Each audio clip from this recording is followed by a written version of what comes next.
요즘 이렇게 쭉 찬양을 하니까 참 좋고 은혜스럽고, 또 이렇게 독창을 들으니까 또 음색 이렇게 들으니까 참 또 좋네요. 할렐루야. 우리 서로 인사, 이 기쁜 마음과 인사합니다. 사랑합니다. 축복합니다.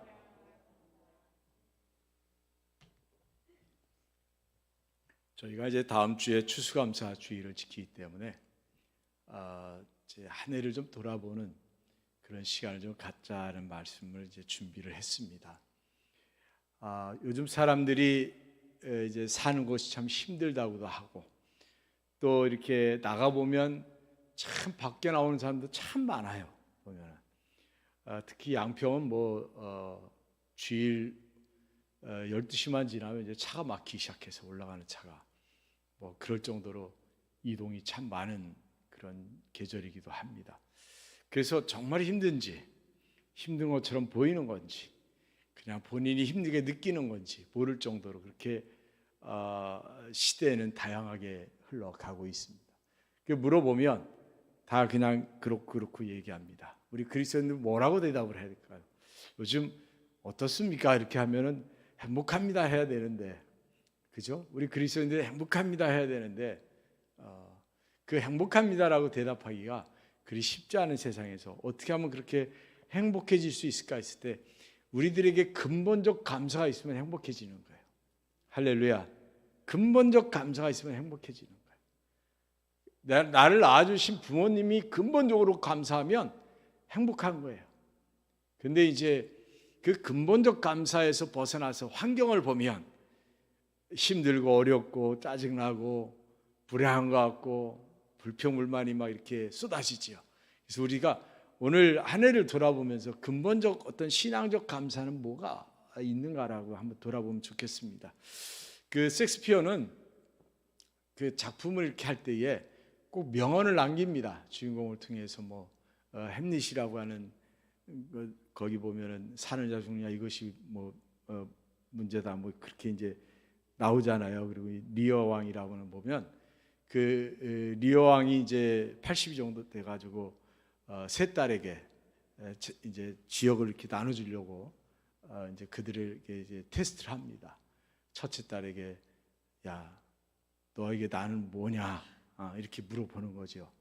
리어 왕이 주려고. 그랬더니 이 나를 얼마나 사랑하냐 이렇게 물으니까 첫째 딸은 눈치가 빨라가지고 아빠를 엄청나게 사랑합니다. 저는 목숨보다 더 사랑합니다. 아빠가 이 세상에 제일 소중한 존재입니다. 이렇게 하는 거예요. 그러니까 이제 3분의 1을 띄워주고, 또 둘째 딸에게도 얘기하니까 둘째 딸이 또 눈치가 빨라가지고 또 아빠 저는 세상에 제가 존재하는 이유가 유일하게 아빠예요. 이러면서 아빠를 엄청 사랑한다고 합니다. 또 3분의 1을 띄워줘요. 마음속으로 가장 사랑하는 셋째 딸에게 갑니다. 그러니까 셋째 딸에게 물어봐요. 야 너는 나를 얼마나 사랑하냐. 그러니까 아빠 제가 아빠를 사랑하는 건 맞지만 아빠만 사랑한다고 말할 수 없어요. 제게는 남편도 있고 아이들도 있고 그래서 아빠만 사랑한다고 말을 못해요. 그러니까 이 리어 왕이 기분이 나빠가지고 그 3분의 1을 주려고 했던 거를 갖다 첫째 둘째한테 나눠주고 셋째 딸 안 줬다는 거예요. 그리고 이제 자기가 이제 왕자리에서 물러나서 다 이제 정리하고 얼마 지나다 큰 딸 집 갔더니 문전박대를 당하는 거죠. 그러면서 이제 그 리어 왕이 이제 남긴 말에 이제 있는데 그게 뭐냐면 감사를 잃어버린 사람들은 은혜를 베푼 사람의 마음을 아프게 한다라고 하는 뜻에서 감사하지 않는 자식은 뱀의 날카로운 이빨보다 더 날카롭게 가슴을 찌른다 이런 말을 남깁니다. 이제 셰익스피어의 방법 중에 하나이긴 한데 뱀의 이빨보다도 더 날카롭게 찌른다는 거죠. 그러니까 우리가 감사하지 않으면 감사를 베푼 사람들의 마음에는 그렇게 이제 가는 겁니다. 그러니까 그런 의미에서 우리가 한 해를 이렇게 돌아볼 때에 우리가 하나님께도 얼마나 여러분이 감사하는지, 또 부모에게도 얼마나 감사하는지, 또 저도 여러분에게 감사하고 저도 여러분도 저에게도 얼마나 감사하는지, 또 내 주변에 있는 사람들에게 내가 얼마나 감사하는지를 한번 돌아볼 필요가 있다. 감사라고 하는 것은 입으로만 하는 게 아니에요. 그렇죠? 마음을 다하고 시선을 그쪽에다 둘 수 있는 감사가 돼야 됩니다. 올해도 이제 저물어 갑니다. 고린도후서 13장 5절 보면 너희는 믿음에 있는가 너희 자신 시험하고 너희 자신을 확증하라 그랬어요. 시험도 하고 확증도 하는 거예요. 예, 연말이 되면 시험을 보잖아요, 학교에서는. 그러면서 이제 이 학생이 1년 동안 공부를 어떻게 했는지, 또 실력 향상은 어떻게 됐는지, 또 진도는 잘 따라오는지, 또 다음 학년에 올라갈 자격이 되는지, 이런 것들을 이제 이렇게 파악을 하는 거죠. 우리들 역시도 마찬가지예요. 이제 2달 남았는데 이 2달 동안 나를 돌아보면서 내가 하나님 앞에 올 한 해도 허락하신 이 시간들을 내가 어떻게 잘 지냈는가, 내 마음에는 지금 뭐가 가득 차 있나, 감사가 정말 이렇게 가득 차 있는가라고 했을 때 우리가 하나님 앞에 먼저 돌아봐야 될 건 나는 바른 예배자인가를 한번 돌아보는 거예요. 올 한 해 내가 바른 예배자로 살았는가. 여러분, 예배는 모든 그 신앙인들의 삶의 성공의 근원이에요. 예배가 공급이 되지 않고 예배가 제대로 드려지지 않으면 이 삶의 소망도 사라질 뿐 아니라 감사와 메마름이 막 온단 말이에요. 예배를 통해서 우리 그리스도인들은 이 삶의 윤활유가 생겨나는 거고 소망도 생겨나는 거예요. 그래서 예배 성공자가 돼야 올 한 해 성공자로 우리 그리스도인들이 설 수가 있습니다. 할렐루야. 그렇게 설 수가 있어요. 하나님이 우리를 창조하실 때 이사야 선지자는 뭐라고 표현하냐면 이 백성은 내가 나를 위하여 지었나니 나를 찬송하게 하리라. 이 백성이 나를 찬송하게 하는 목적으로 내가 지었다라는 말씀을 하는 거죠. 우리가 그렇게 하는 거예요. 사실 자식도 부모를 찬송하는 존재가 돼야 돼요. 그렇죠?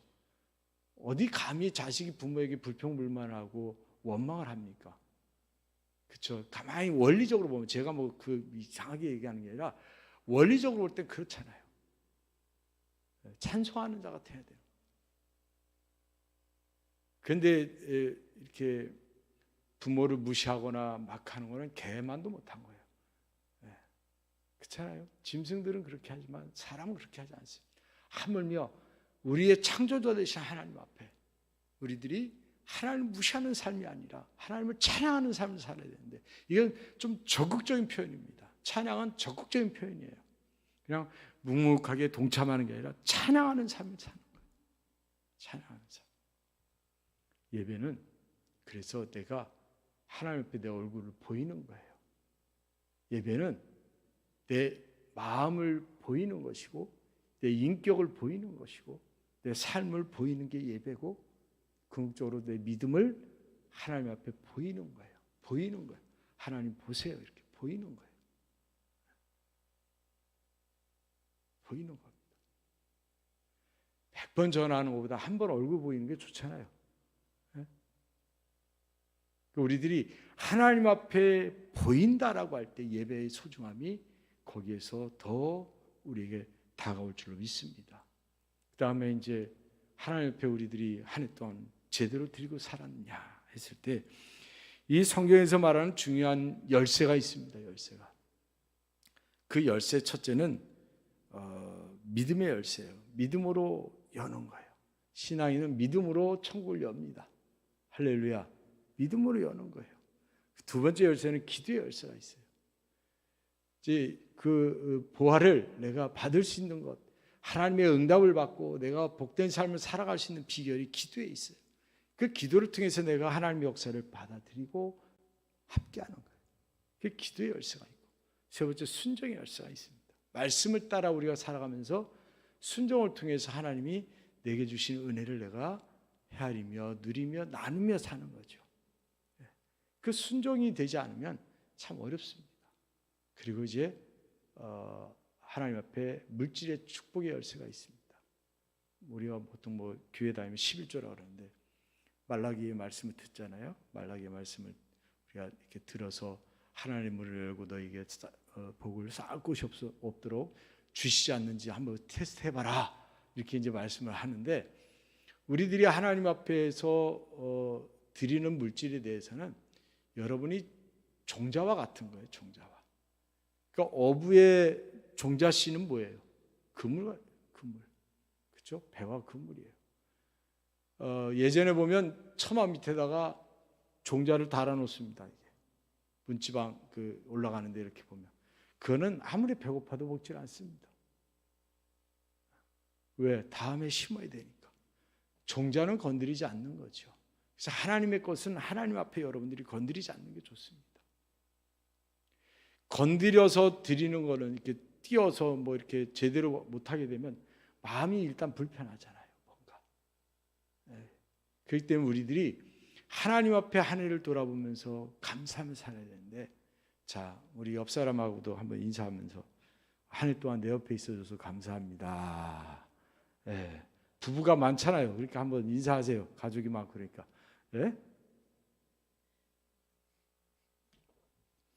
내 옆에 있어서 지겨웠어요?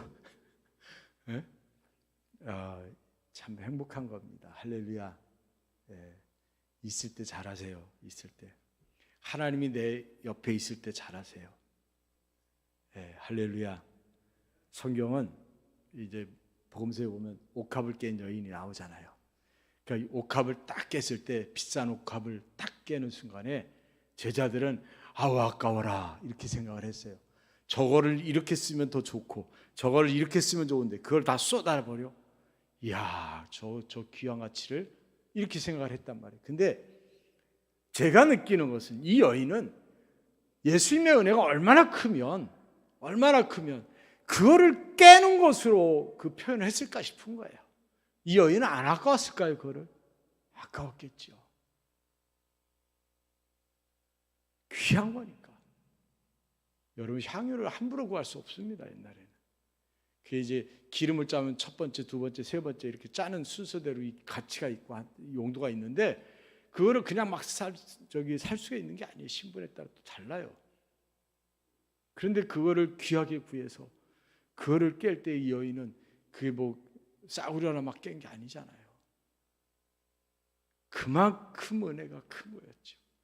세상 사람들이 볼 때 우리한테 그래요. 야, 하나님 앞에 그렇게 어렵게 일해갖고 돈 벌어서 갖다가 헌금하냐 이렇게 얘기할 수 있지만 우리가 느끼는 하나님의 은혜는 크기 때문에 그것이 그들이 이게 측량하는 것 같고 다르단 말이죠. 그래서 여러분이 그걸 느껴야 되는 거죠. 다른 것을 여러분이 알아야 되는 거죠. 그래야 하나님 앞에 여러분이 그리스도의 자녀답게 살아갈 수가 있는 거예요. 그렇지 않고 세상 사람들이 보는 관점을 가지고 내가 하나님 앞에 물질을 드린다. 이거는 꽝이에요, 꽝. 제가 볼 땐 꽝이고 하나님 볼 땐 모르지만 저는 꽝이라고 봐요.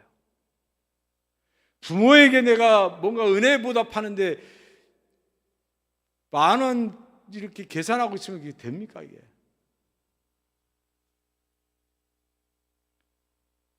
우리들이 그런 의미에서 한 해를 우리가 이렇게 돌아보면서 하나님의 은혜에 내가 얼마나 감사하고 옆 사람들에게 얼마나 내가 가치 있는 그리스도를 살았는가를 보는 거죠. 저들이 나를 볼 때 그리스도로서 내 가치가 얼마나 되나 보는 거예요. 그러니까 한 사람으로는 능력이 있고 한 사람으로는 멋있고 뭐 잘하고 뭐 있을 수 있어요. 근데 그리스도로서 저 사람, 그러니까 옆에 있는 사람이 나를 어떻게 평가할 건가? 그리스도로서. 나는 그래서 하나님을 얼마나 존귀하게 여기고 하나님을 내가 얼마나 높여드리고 찬양하는 삶을 살았고 하나님 우선순위에 내가 삶을 살았는지 그게 중요한 거예요. 제가 늘 이렇게 지난주에 회의를 갔다 왔는데 제가 목사로서 느끼는 것 중에 하나는 예배드릴 땐 다 경건해요. 회의할 땐 개판이에요. 아니 똑같은 사람인데 왜 저러지 싶은 거예요. 옳고 그름이 있지요. 옳고 그름이 있지만 감정이 앞서서 예배를 드려놓고 감정이 앞서서 막 하는 것은 아닌 것 같더라고요. 우리들이 하나님의 은혜를 이렇게 받았잖아요. 근본적 감사를 갖고 있잖아요. 그럼 우리 삶 가운데 일어난 일들을 가지고 하나님 앞에서 우리는 어떤 모습을 비추고 사냐 이거죠.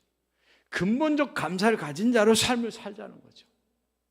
그런데 그거는 그냥 감사한 일은 잊어버리고 그냥 막 살아버리는 그런 안타까운 모습들을 우리가 보게 되면 참 마음이 아픈 거예요.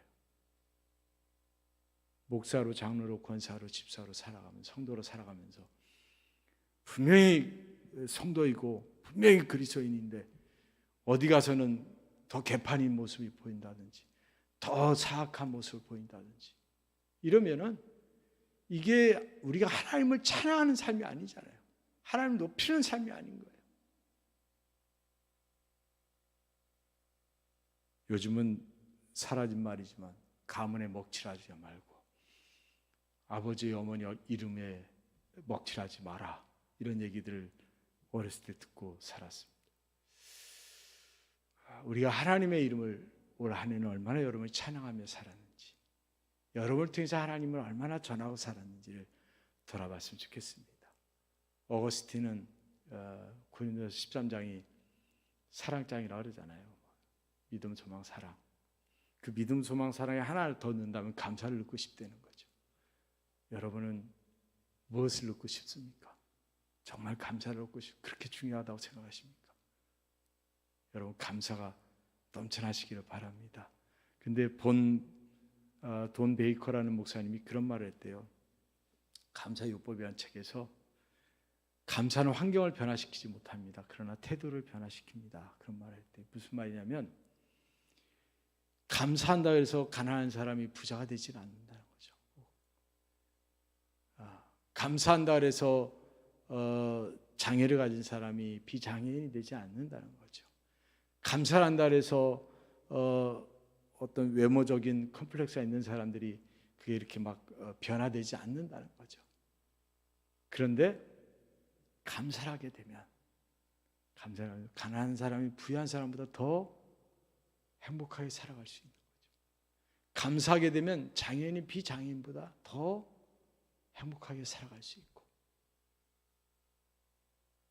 감사하게 되면 외모에 컴플렉스가 있는 사람이 더 행복해질 수 있는 거죠. 우리들은 부단한 노력을 많이 합니다. 이것도 저것도 뭔가 이렇게 정리돼서, 아니면 보충이 돼서, 아니면 고쳐져서 뭐가 이렇게 되기를 막 합니다.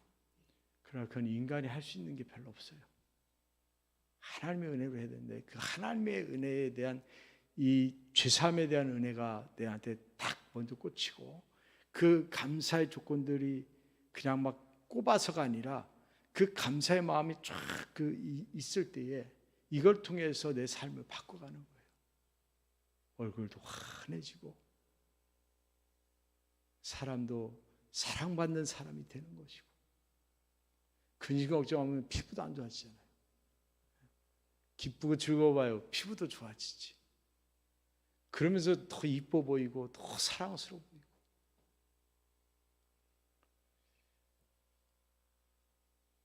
이번에 참 안타까운 사건이 있었죠. 150명 넘게 죽었고, 젊은이들이 중환자까지 하면 사망자 한 170명 정도를 예상하고 있을 정도로 그렇게 많은 사람들이 참변을 당했습니다. 할로윈 데이가 뭔지 제대로 그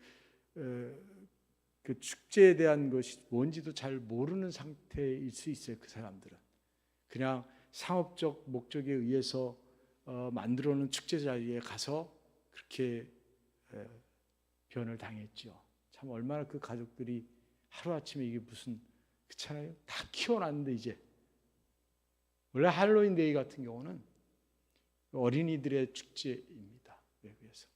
그래서 귀신들이 나를 못 알아보게끔 이렇게 변장을 해가지고 이웃들에게 그 소홀하고 인사 못했던 이웃들을 찾아가서, 그래서 이제 거기서 주는 초콜릿이나 사탕이나 이런 거 가지고 또 어려운 사람을 나눠주고 이러면서 이게 됐던 것이라고, 출발점은 그렇다고 그래요.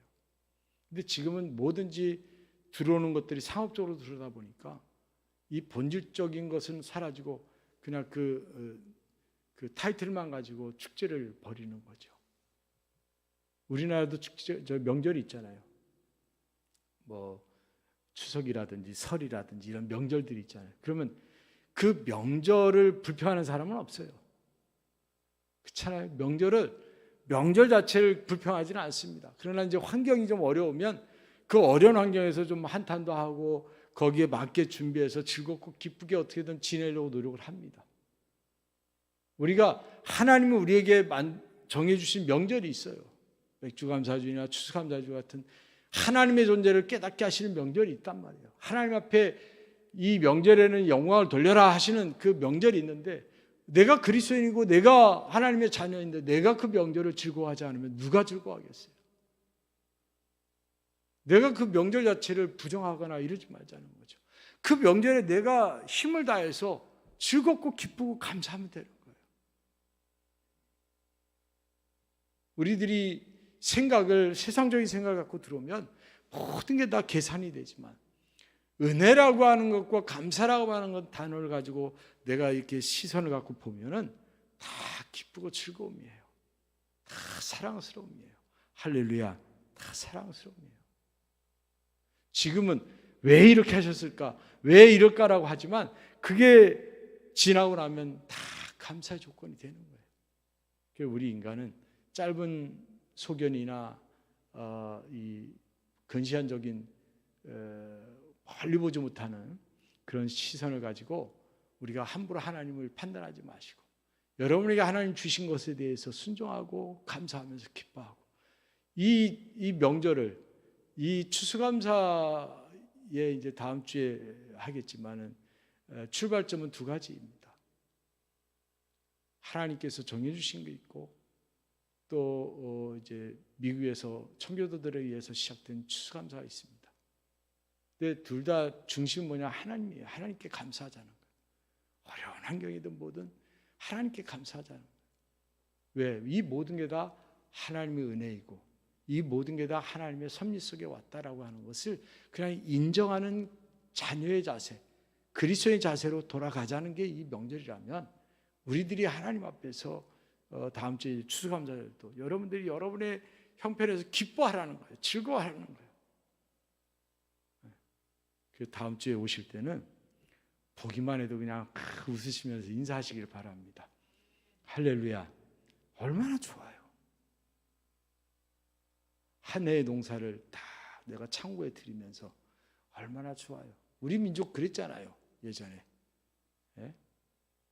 쌀 갖다 놓고 김장 해놓고 그럼 그냥 너무 풍족해서 좋아서 장작 갖다 해놓고 그럼 그냥 너무 좋았잖아요. 행복했잖아요. 그 기쁨을 우리가 다시 한번 근본적 기쁨을 다시 회복을 하고 그래서 상업적인 거나 이런 게 아니라 정말 하나님 앞에 내가 근본적 감사를 가지고 나아가는 추수감사절이 될 수 있기를 바랍니다.